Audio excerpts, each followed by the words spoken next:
Pasangan Capres-Cawapres Anies Baswedan dan Muhaimin Iskandar menanggapi pernyataan politisi PDI Perjuangan yang menyebut kemungkinan dua poros Pilpres jika PKB keluar koalisi Amin. Merespon pernyataan Jarod Saiful Hidayat, Caimin menepis kemungkinan PKB hengkang dari koalisi pendukung bakal Capres Anies Baswedan dengan menyebut rencana pendaftaran ke KPU sudah disiapkan. Soal kemungkinan Pilpres diikuti dua poros Capres, Caimin mengklaim koalisi Amin masih berada di jalurnya. Bakal Capres Anies Baswedan juga mengiyakan ia dan Caimin akan mendaftar ke KPU 19 Oktober pagi.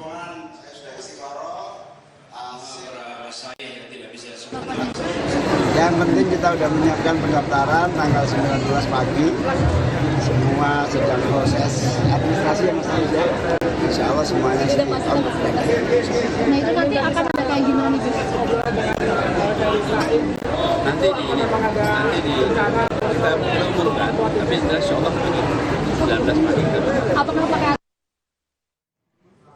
Sebelumnya, Ketua DPP PDI Perjuangan Jarod Saiful Hidayat menyatakan kemungkinan Pilpres hanya berlangsung satu putaran.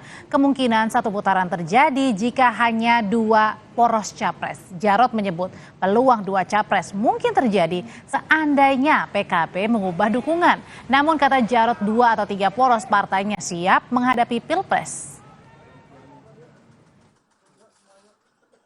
Ya, bisa saja nanti Pak Ganjar bersaing dengan Pak Prabowo. Ya, kalau misalkan PKB bukan, ya kan bisa juga tetap tiga poros, ya kan bisa dua poros. Jadi prinsip kita PDI Perjuangan dua poros atau tiga poros kita siap untuk berjuang supaya bisa satu putaran selesai. Dengan cara seperti itu maka yang diuntungkan itu bangsa negara.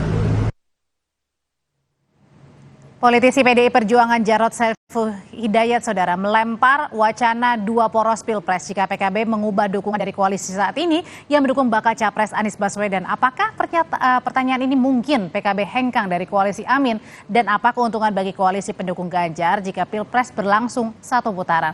Sudah ada sore hari ini dengan Wakil Sekjen PKB Saiful Huda, juru bicara P3 yang menjadi bagian dari koalisi pemenangan Ganjar Pranowo Ahmad Baidowi atau Mas Awi, dan juga pengamat politik Adi Praitno. Sore Bapak-Bapak semuanya.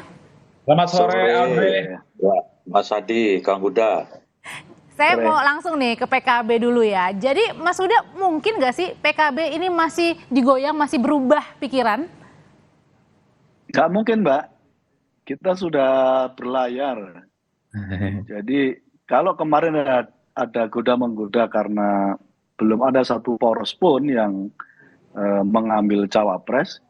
Kebetulan pasangan Amin ini pasangan yang pertama kali sudah lengkap antara calon presiden dan wakil presiden. Jadi apa yang disampaikan oleh Mas Jarod, kira-kira yang bisa menerjemahkan Mas Awi, apakah tidak cukup sudah punya 4 partai koalisi, kok pasti nyari yang baru, kira-kira begitu. Oke. Nah, saat yang sama, saya kira itu bisa dimaknai Mas Awi dan teman-teman PDIP kelihatannya masih butuh teman. Nah, kalau ngajak PKB kelihatannya sudah tidak mungkin karena 100% nggak mungkin ya Mas ya?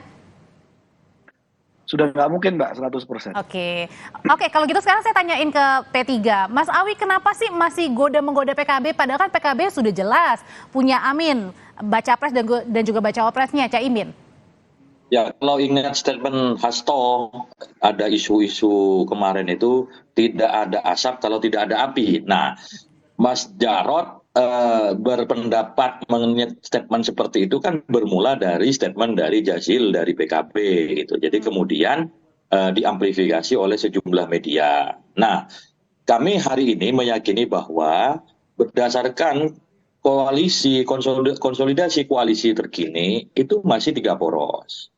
Memungkinkan ketika 2 poros itu, kata Pak Jarod, apabila PKB bergabung baik ke Prabowo ataupun ke Ganjar. Ini untuk menindaklanjuti statement yang disampaikan oleh Pak Jazil. Kalau di kami misalkan mau dikonstruksi 2 poros antara Prabowo dan Ganjar, itu sesuatu yang tidak mungkin. Bisa memungkinkan apabila Ganjar Pranowo jadi capres, Prabowo Subianto jadi cawapres. Itu bisa, tetapi kan apakah mau? Kan tidak semudah itu. Tapi Nah, kenapa langsung maka terang-terangannya bilangnya PKB, Mas? Nggak parpol lainnya? ya kan yang mewacanakan menyebut masih memungkinkan dua poros ketika sudah porosnya terbentuk kan PKB. Oh, Ya kita oke. kembalikan ke PKB. Kan gitu. Ketika PKB sudah mendaftar membentuk koalisi, terbentuk pasangan Amin, salah satu elitnya masih mengungkapkan ada wacana dua poros gitu Oke, kan. oke. Lah, ya kita kembalikan apakah serius atau tidak. Kalau serius ya hanya bisa itu ketika diantaranya PKB mengubah pikiran. Tapi kalau dari sinyalemen yang disampaikan Kang Saiful Huda itu sesuatu yang tidak mungkin. Meskipun sebelum mendaftar ke KPU itu segala sesuatunya masih mungkin. Tapi hari ini kami konsentrasi bahwa poros koalisi itu masih ada 3 sampai hari ini. Gitu. Kalau gitu sekarang balik lagi ke PKB. Waktu itu serius nggak sih pernyataan dari Pak Jazilul saat itu, Mas Huda? Enggak, Mas Jazil mengamplifikasi apa yang disampaikan oleh Mas Hasto dan Mas Aryo. Jadi lempar-lemparan ya? Enggak, memang coba Oke. dicek aja, coba ditelusuri. Yang pertama kali melempar dua poros itu Mas Hasto. Dan diamplifikasi oleh Mas Aryo Bimo menyampaikan masih ada kemungkinan untuk duduk bersama antar ketua umum partai. Nah, dalam hal ini ya antar ketua umum partai yang agendanya adalah keberlanjutan gitu. Dan tadi sudah jelas Mas Awi sampaikan kan, yang berpotensi untuk terbuka kemungkinan kan kalau ada Ganjar dan Pak Prabowo. Dan ini kan isu lama, isu 2 tahun yang lalu yang sempat menjadi agendanya Pak Jokowi, menyangkut soal memasangkan antara Mas Ganjar, Pak Prabowo atau Pak Prabowo Ganjar. Jadi diskusi menyangkut 2 poros ini sebenarnya tidak terkait dengan koalisi Amin. Jadi sepenuhnya terkait dengan koalisinya Mas Awi dan koalisi Indonesia Maju. Oke, kalau gitu sekarang saya mau ke Mas Adi. Mas Adi, kalau tadi dibilang Mas sudah bilang 100% nggak mungkin berpindah, tapi ada nggak sih potensi kemungkinan itu saling goda-menggoda lagi? Ya kalau mau jujur sebenarnya Audrey ini kan saling ledek antar poros politik ya. Ketika Gus Jazilul bicara tentang kemungkinan 2 poros, itu kan sebenarnya ingin menggiring opini soal kemungkinan Ganjar dan Prabowo atau Prabowo Ganjar bisa menyatu, lawannya adalah Imin, kan kira-kira begitu. Dugaan saya kenapa ini disampaikan supaya poros politik yang ada itu tidak menggoda Imin ini supaya bubar dan pindah ke lain hati. Tapi kalau kita membaca kemungkinan Prabowo Ganjar, Ganjar Prabowo bersatu, rasa-rasanya kok sampai kiamat pun agak sulit ini untuk dibuktikan. Karena sampai saat ini kan Ganjar ataupun Prabowo kan ngotot harga mati mereka capres. Oleh karena itu bagi saya kemudian godaan yang lainnya adalah kemudian 2 poros itu akan terwujud kalau Imin itu bubar jalan. Dengan asumsi misalnya banyak hal lah yang dijelaskan. Mungkin faktor elektabilitas dan faktor-faktor di luar kemampuan manusia. Bagi saya ini saling ledek lah antar koalisi partai ya. Tapi secara prinsip kalau kita membaca anatomi kekuatan politik kita, Andre, memang secara alamiah seakan-akan di 2024 hanya akan ada poros politik 3 ya. Amin, kemudian Prabowo Subianto dan Ganjar Pranowo. Tapi sorry itu harus saya katakan, di politik kita ini kan ada sesuatu yang memang di luar kendali kita, di luar nalar kemampuan kita sebagai makhluk politik biasa. Contoh, siapa yang bisa menyangka Prabowo Subianto itu akan jadi menterinya Jokowi? Itu di luar kemampuan kita. Siapa yang kemudian bisa menyangka PKB kemudian menjadi bagian dari koalisi Anies Baswedan yang kita tahu merupakan 2 kutub yang selama ini memang tidak pernah bisa bertemu basis konstitusi mereka. Nah, Mas Adi, tapi kalau misalnya berbicara tentang mungkin ya, tadi kan ada kemungkinan kalau ya, bukan ada kemungkinan tapi kalau misalnya. Nah, sebenarnya kalau itu faktor apa saja yang bisa terjadi untuk mendorong PKB ini hengkang keluar dari mendukung baca presnya Mas Anies? Eksternalnya misalnya. Ya sebenarnya banyak hal ya. Misalnya orang berasumsi mungkin karena faktor elektabilitas ya. Kalau memang pasangan Amin relatif tidak terlampau menjanjikan, tentu mereka ini mungkin ada anggapan tidak akan lanjut ya. Karena tidak mungkin ikut tanding kalau memang sudah diprediksi kalah. Yang kedua pasti mengaitkan dengan bagaimana Gus Muhaimin beberapa waktu yang lalu sempat panggil KPK meski sebagai saksi. Kalau kemudian kasusnya misalnya ini ditingkatkan di luar batas kemampuan kita sebagai manusia, mungkin itu bisa menjadi variabel-variabel yang akan terjadi di kemudian hari. Atau jangan-jangan misalnya antar elit partai, Megawati, kemudian Jokowi, di situ ada Prabowo mungkin. Bicara dari hati ke hati dengan Gus Muhaimin. Ini melampaui partai, bicara tentang melampaui poros-poros politik, Oke. bicara tentang stabilitas dan seterusnya, maka sangat mungkin politik kita itu bisa disederhanakan bahwa Gus Muhaimin mungkin bisa dijinakkan dalam tanda kutip untuk mengurungkan bagaimana tidak bisa lanjut bersama Anies Baswedan, mengingat kalau kita melihat kecenderungan secara umum kubu pemerintah itu kan tidak terlampau happy dengan masuknya Anies sebagai salah satu kontestan yang Oke. maju di 2024. Tapi Audrey, satu hal, kalau melihat iman politiknya, rasa-rasanya Gus Muhaimin ini hakul yakin sampai mati. Sulit sebenarnya untuk digoda, untuk digoyang iman politiknya. Per hari ini ternyata Imin itu sampai ke pondok pesantren saya itu melakukan silaturahmi politik sebagai salah satu keseriusan mereka ya. Tapi overall ada Oke. kekuatan Tapi kita yang Mas Adi, ada yang mengejutkan juga kan, dari menterinya Nasdem ini tersandung kasus hukum. Nah, apakah ini juga akan mengubah? kalau itu tidak ada ya Audrey, karena sebelumnya kita juga melihat bagaimana Pak Joni Plate ditetapkan sebagai tersangka, ternyata poros perubahan ini tidak goyang-goyang. Bahkan Oke. ketika Demokrat keluar pun bukan karena faktor Joni Plate jadi tersangka, tapi karena AHY di PHP, dijanjikan surga, tapi nyatanya neraka yang diberikan. Itu yang kemudian membuat Partai Demokrat keluar. Oleh karena itu, maupun besok ada tersangka, siapapun yang terkait dengan internal Partai Perubahan, kok rasa-rasanya agak sulit untuk mengurungkan niat politiknya. Satu-satunya yang bisa bicara dari hati ke hati supaya Gus Muhaimin tidak bersama dengan Anies ya tentu adalah Pak Oke. Presiden. Oke. Mungkin Megawati Soekarno Putri ya, orang-orang yang menjadi kingmaker dan queenmaker betul menghadapi pemilu di 2024 yang akan datang.